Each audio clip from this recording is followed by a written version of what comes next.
اعوذ باللہ من الشیطان الرجیم بسم اللہ الرحمن الرحیم۔ امام بخاری نے صحیح البخاری میں ایک باب باندھا ہے جس کا نام ہے جنت کی تفصیلات بتانے والا چیپٹر،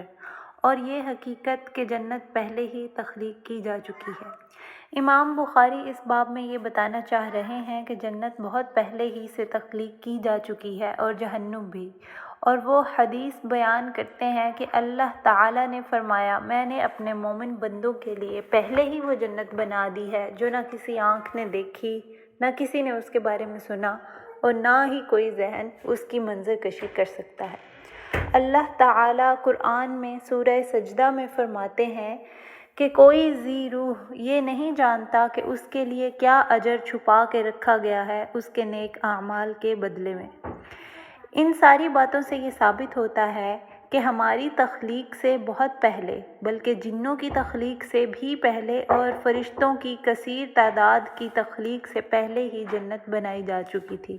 یعنی اللہ تعالی ہم سے کسی ایسی چیز کا وعدہ نہیں کر رہے جس کا ابھی وجود نہیں ہے، بلکہ اللہ سبحانہ و تعالی فرما رہے ہیں کہ وہ تو پہلے ہی تخلیق کی جا چکی ہے تمہارے لیے۔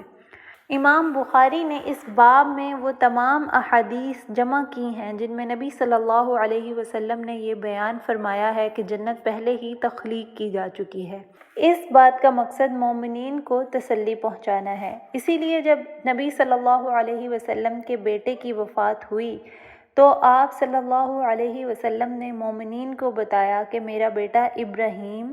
اب جنت میں اپنی ویٹ نرس کے ساتھ ہے۔ جب جعفر رضی اللہ تعالیٰ عنہ کے دونوں بازو کٹ گئے اور وہ جنگ کے دوران شہید ہو گئے تو رسول اللہ صلی اللہ علیہ وسلم نے فرمایا ان کو جنت میں 2 پروں سے نوازا گیا ہے۔ اسی طرح ایک اور صحابی جو لنگڑا کر چلتے تھے اور بدر میں شہید ہو گئے تو نبی صلی اللہ علیہ وسلم نے فرمایا کہ اب جنت میں وہ چل پھر رہے ہیں اور ان کی ٹانگ میں کوئی لنگڑاہٹ نہیں ہے۔ اللہ سبحانہ و تعالی سورہ مریم میں فرماتے ہیں جنات عدن التی وعد الرحمن عبادہ بالغیب انہ کان وعدہ مأتیا، کہ جنت میں ہمیشہ رہنے والے باغات ہیں جو وعدہ ہے رحمان کا اپنے بندوں سے۔ اس آیہ میں اللہ سبحانہ و تعالی نے اپنا نام لے کر اپنے بندوں سے وعدہ کیا ہے، جس کا مطلب ہے کہ اللہ تعالیٰ نے ذاتی طور پر اپنے بندوں سے یہ وعدہ کیا ہے کہ تمہارے لیے جنت میں ہمیشہ رہنے والے باغات ہیں،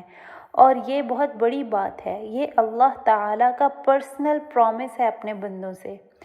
پھر اس آیہ میں بالغیب سے مراد یہ ہے کہ یہ باغات غیب میں تیار کیے گئے ہیں، یعنی کسی آنکھ نے ابھی تک نہیں دیکھے۔ اور دوسرا اس کا مطلب یہ ہے کہ یہ باغات ان اللہ کے بندوں کے لیے ہیں جو اللہ کی عبادت تب کرتے تھے جب کوئی ان کو دیکھ نہیں رہا ہوتا تھا، اور اللہ سے تب وہ جنت کی دعا مانگا کرتے تھے۔ پھر اللہ سبحانہ و تعالی اس آیہ کے آخر میں فرماتے ہیں انہ کان وعدہ مأتیا، یقیناً اس کا وعدہ پورا ہو کر رہے گا۔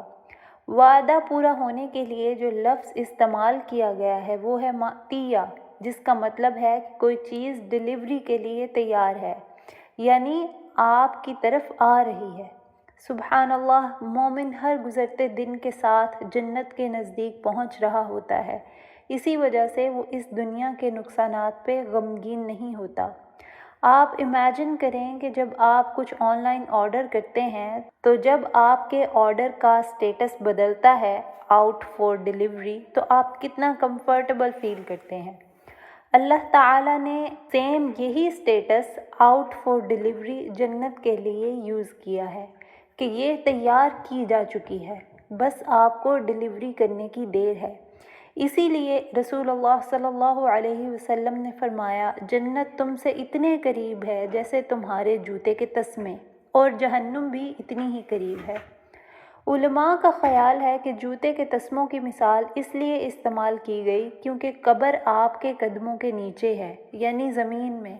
اور آپ جیسے ہی قبر میں جائیں گے آپ جہنم یا جنت کو قبر میں ہی محسوس کرنے لگ جائیں گے اپنے اعمال کی وجہ سے۔ ایک اور حدیث میں نبی صلی اللہ علیہ وسلم نے فرمایا،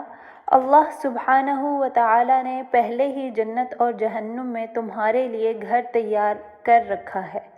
اس کا مطلب ہے کہ اس لمحہ موجود میں جنت میں ایک محل ہماری نیم پلیٹ کے ساتھ تیار ہے اور یہ اس انتظار میں ہے کہ کب اس کا مکین آئے، اور اسی طرح جہنم میں بھی ہمارے لیے گھر تیار ہے جو ہمارا انتظار کر رہا ہے۔ نبی صلی اللہ علیہ وسلم نے مزید فرمایا، جیسے ہی آپ جنت میں اپنے گھر میں داخل ہوں گے تو جہنم میں موجود آپ کا ٹھکانہ ختم ہو جائے گا، کیونکہ ایک دفعہ آپ جنت میں داخل ہو گئے تو کبھی اس سے نکالے نہیں جائیں گے۔ لیکن اگر آپ جہنم میں ہمیشہ ہمیشہ کے لیے داخل ہو گئے، اور ہم اللہ سے دعا کرتے ہیں کہ ہمیں ایسے لوگوں میں سے نہ بنائے، تب آپ کا جنت کا گھر کسی اور کو دے دیا جائے گا۔ اب ذرا اس موٹیویشن کے بارے میں سوچیں کہ اگر آپ زندگی میں مشکل دور سے گزر رہے ہیں تو ایونچولی آپ اس محل میں داخل ہو جائیں گے جو پہلے ہی جنت میں موجود ہے۔ اور سبحان اللہ، نبی صلی اللہ علیہ وسلم نے فرمایا، جنت ہمارا گھر ہے۔ جب ہم اس میں داخل ہوں گے تو ہمیں اپنے گھر کا رستہ ایسے معلوم ہوگا جیسے آج اس دنیا میں ہمیں اپنے گھر کا رستہ معلوم ہے۔ ہم اللہ سبحانہ و تعالی سے دعا کرتے ہیں کہ ہمیں پیپل آف جنہ میں سے بنائے اور جہنم کے عذاب سے بچائے۔ آمین یا رب العالمین۔